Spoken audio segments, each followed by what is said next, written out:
প্রতিবাদ করলে, আমরা সত্যি কথাটা তুলে ধরলে, আমরা যখন যৌক্তিক ভাবে সমালোচনা করি, তখন আমাদের বিরুদ্ধে 10 কোটি টাকার মানহানির মামলা দেওয়া হয়। আমরা মনে করি এগুলো হচ্ছে আমাদেরকে ভয় ভীতি দেখানোর লক্ষণ। আমরা এটাও বিশ্বাস করতে চাই, এই যে কিছু মানুষ যারা এই কাজগুলো করে, আমরা বিশ্বাস করতে চাই তারা বিএনপির প্রতিনিধিত্ব করে না। আমরা বিশ্বাস করতে চাই তারা অতি উৎসাহী হয়ে ফুটেজ খাওয়ার আশায় এই কাজগুলো করছে। কিন্তু আমরা তখনই সেটা বিশ্বাস করতে পারবো যখন দেখবো এইসব লোকদের বিরুদ্ধে ওই সেন্ট্রাল কমান্ড থেকে উপযুক্ত ব্যবস্থা নেওয়া হয়েছে। সেদিনে আমি একটি লেখা লিখেছিলাম, লেখার 2টা পার্ট ছিল, কারণ ঘটনা 2টা ছিল। আমাদের একজন সাংবাদিক ভাইকে বিএনপির ওইখানকার স্থানীয় একজন কর্মী আহত করেছে, এটা ছিল প্রথম প্যারা, যেটা সত্য। দ্বিতীয় প্যারা ছিল স্থানীয় একজন, আমি লিখেছিলাম চাঁদাবাজ সন্ত্রাসী, আমি স্পষ্ট করে লিখেছিলাম চাঁদাবাজ সন্ত্রাসী আমার আরেকজন সাংবাদিক ভাই তুহিনকে গলা কেটে হত্যা করেছিল। যখন আমি কয়েক ঘন্টা পরে দেখলাম ওই লোকটি চাঁদাবাজ সন্ত্রাসী নয়, ছিনতাইকারী সন্ত্রাসী, তখন আমি সেটি ঠিক করে দিয়ে লিখেছিলাম ছিনতাইকারী সন্ত্রাসী। কিন্তু আজকে আমি দেখছি যে এই যে ট্যাগগুলো কিংবা এই যে মানুষগুলো যে অপকর্ম করেছিল, ওই চাঁদাবাজ, ওই সন্ত্রাসী, ওই ছিনতাইকারী, কেন ওই রকম স্থানীয় পর্যায়ের উপজেলার একজন দায়িত্বশীল সেই অপকর্মের দায়িত্ব নিজের গায়ে নিবে?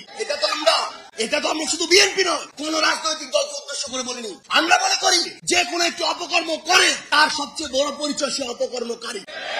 এবং আমরা চাই দলমত নির্বিশেষে, সে যদি এনসিপির হয়, সে যদি যুব শক্তির হয়, তার বিরুদ্ধেও আমরা আমাদের কণ্ঠস্বর উঁচু করবো।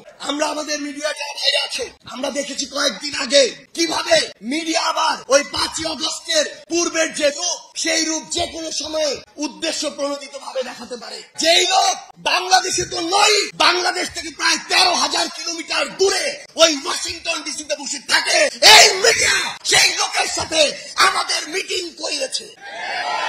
এই মিডিয়া আমাদের সাথে সেই লোকের একসাথে নাস্তা করিয়েছে। এই মিডিয়া আমাদের সাথে সেই লোকের একসাথে বৈঠক করিয়েছে। আমরা দেখি 3 বার ব্রেকিং দিয়ে ওই চ্যানেল 1, এই চ্যানেল 1 থেকে প্রথম এই প্রোপাগান্ডা পুরা বাংলাদেশকে, পুরা পৃথিবীকে গেলানো হয়েছে। আমরা এখন ওই চ্যানেলের নাম দেখে শান্ত থাকবো না, আমরা দেখবো ওই চ্যানেলের মালিককে। আমরা দেখেছি ওই চ্যানেল 1 এর মালিক হচ্ছে গিয়াসউদ্দিন আল মামুন। আমরা দেখবো ওই গিয়াসউদ্দিন আল মামুনরা কার ছত্র ছায়ায় এত বড় প্রোপাগান্ডা করার সাহস পায়।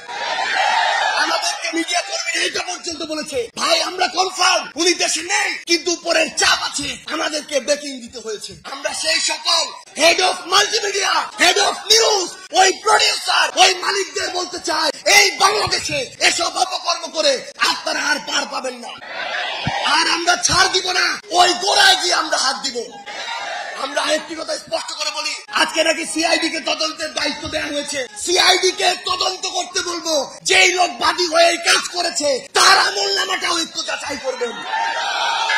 কেঁচো খুঁজতে যদি সাপ না বের হয়, তখন আমাদেরকে দায় দিবেন, এবং সেই সাপ পুরো বাংলাদেশের সামনে আমরা উন্মুক্ত করে ছাড়বো।